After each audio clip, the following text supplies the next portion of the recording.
आज के वीडियो में हम बात करेंगे सीड जर्मिनेशन की।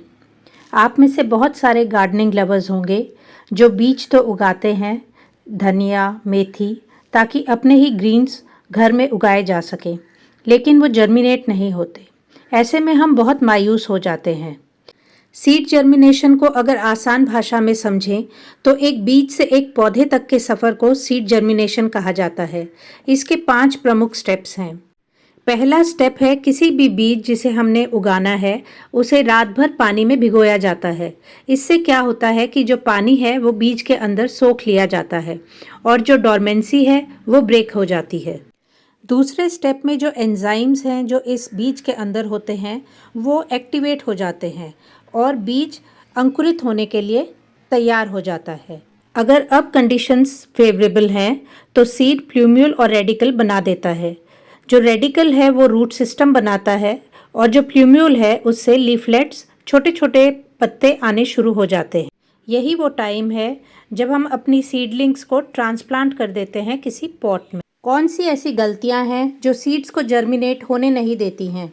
आइए शुरू करते हैं। पहली है क्वालिटी ऑफ सीड्स। अच्छी क्वालिटी के सीड्स 100% जर्मिनेशन इंश्योर करते हैं। सीड्स अगर आप नर्सरी या ऑनलाइन लेते हैं जो सीड के पैकेट में एक्सपायरी डेट चेक करना ना भूलें। पुराने सीड्स जर्मिनेट नहीं होंगे। अगर आप अपने घर से ही सब्जी के बीज ले रहे हैं तो ये ध्यान रखें कि वो पुराने ना हो और ना ही उनमें कोई फंगल इन्फेक्शन हो। दूसरी चीज़ है टेम्परेचर। टेम्परेचर या तापमान 15 से 25 डिग्री तक की रेंज में होना चाहिए। ज़्यादा गर्मी या ज़्यादा ठंडी सीड्स को जर्मिनेट नहीं होने देगी। स्प्रिंग और ऑटम ये दोनों सीज़न ऐसे हैं जिसमें आपके सीड्स आसानी से जर्मिनेट हो जाएंगे। अगर महीनों की बात करें तो सितंबर, अक्टूबर, जनवरी, फरवरी और जून, जुलाई ये बेस्ट महीने हैं। तीसरा कारण है राइट ग्रोइंग मीडियम का चुनाव ना करना। कई बार हम सीड्स को सीधे गार्डन सॉइल में डाल देते हैं। ऐसा करने से सीडलिंग्स जर्मिनेट नहीं होते क्योंकि जो रूट्स हैं वो अंदर तक पेनिट्रेट नहीं कर पाती।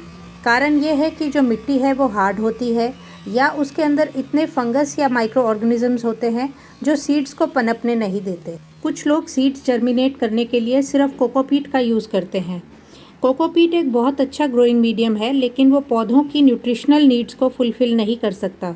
इसलिए जो आइडियल ग्रोइंग मीडियम है उसमें हमें सॉइल, कोकोपीट और कंपोस्ट, वर्मी कंपोस्ट या गोबर खाद तीनों का मिश्रण लेना चाहिए। रॉन्ग सोइंग मेथड, ये एक ऐसा पॉइंट है जो गार्डनर्स ओवरलुक कर जाते हैं। किसी भी सीड को कितना गहरा बोना चाहिए ये उस सीड के साइज़ के ऊपर डिपेंड करता है। या तो आप जिस पैकेट से सीड को ले रहे हैं उसकी इंस्ट्रक्शंस को फॉलो करें, नहीं तो जो थंब रूल है यानी कि अपने साइज़ के डबल या ट्रिपल साइज़ की गहराई में बीज को बोएं। अगर बीज को ज़्यादा गहरा बो देंगे तो वो जर्मिनेट नहीं होगा और अगर आप उसे शैलो बोएंगे तो बर्ड्स या स्क्विरल उसको आराम से खा जाएंगी। वाटरिंग, मिट्टी में बीजों को जर्मिनेट होने के लिए थोड़ी नमी की ज़रूरत होती है। इनफैक्ट सीडलिंग्स के रूट सिस्टम को कंटिन्यूअस मॉइस्चर चाहिए होता है, नहीं तो ड्राई सॉइल में सीडलिंग्स मुरझा जाते हैं। वहीं ज़रूरत से ज़्यादा पानी सीड्स को सड़ा सकता है क्योंकि वाटर लॉक्ड सॉइल मोल्ड और फंगल ग्रोथ को प्रमोट करती है। तो बेस्ट वाटरिंग टेक्निक है मिस्टिंग, या जब भी आप टॉप सॉइल को ड्राई देखें तो पानी दें। सनलाइट सीड्स के जर्मिनेशन में मेजर रोल प्ले नहीं करता है।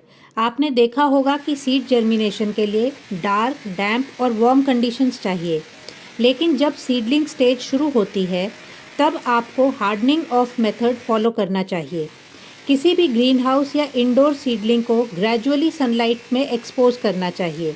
हार्डनिंग मेथड के अनुसार पहले दिन 1 घंटा, दूसरे दिन 2 घंटा और तीसरे दिन 3 घंटा, इस तरह आप सीडलिंग को एक्सपोज करें सनलाइट को। Last but not the least, आप अपने सीड्स को सीडलिंग ट्रे प्लांटर में या जिस भी कंटेनर में आप उगाने जा रहे हैं उसे स्टरलाइज ज़रूर करें।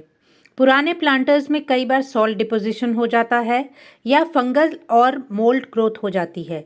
ऐसे में डिसइंफेक्शन बहुत ज़रूरी है। डिसइंफेक्शन या तो सोपी वाटर के साथ क्लीन करने पे हो जाएगी और या फिर 10% ब्लीच सोल्यूशन में 10 मिनट के लिए सोक करने पर हो जाएगी। अक्सर हम इन छोटी छोटी बातों को इग्नोर कर देते हैं। उम्मीद है कि अब आप इन बातों का ध्यान रखेंगे। Happy gardening.